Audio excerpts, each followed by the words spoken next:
ओडिशारे मोट मृत्यु संख्यार 40% साप कामुड़ारे हेउथिबा बेले साप उद्धार करने और सेमानकु मुक्त करने नहीं गाइडलाइन आनिछंती राज्य सरकार।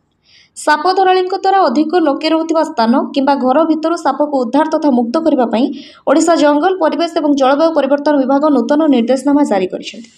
राज्य में गत 7 वर्ष मध्य साप कामुड़ारे 6351 जन प्राण हराइथिबा ओडिशा जंगल परिवेश और जलवायु परिवर्तन विभाग रिपोर्ट जଣାपड़ी।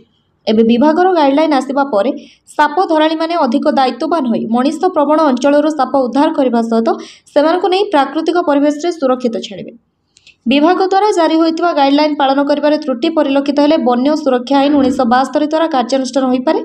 नूतन गाइडलाइन अनुसार एक साप को जेतेबेले उद्धार कराजिबो जेउ समय साप द्वारा जनबसती को कौनसी क्षतिर आशंका थिबो जथा घर भितर साप बाहरिबा किंबा एहार आखपाखरे दृश्यमान हेले विषाक्त किंबा विषाक्त न हेउना कहीं मनुष्यर बासस्थान में प्रवेश करुवा साप मान उद्धार करने सीमित रहिबा आवश्यक। सापर परिवेशगत गुरुत्व सापर चिन्हट और साप को किपर एड़ाई हेबो से नहीं स्थानीय जनसंख्यार सचेतनता सृष्टि करने को ओडिशा वन विभाग प्रमाणित साप हैंडलर सेवा व्यवहार करें।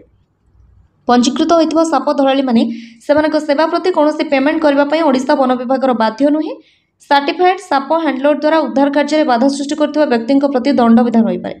माओवादी आतंक सृष्टि करबा उद्धार होइतिबा साप मानकु सर्वसाधारण रे देखाइबा एवं साप सहित अन्य कौनसी सर्वसाधारण प्रदर्शन एपरिक साप नियंत्रक निजे मध्य दंड विधान पई दायी रहिबे।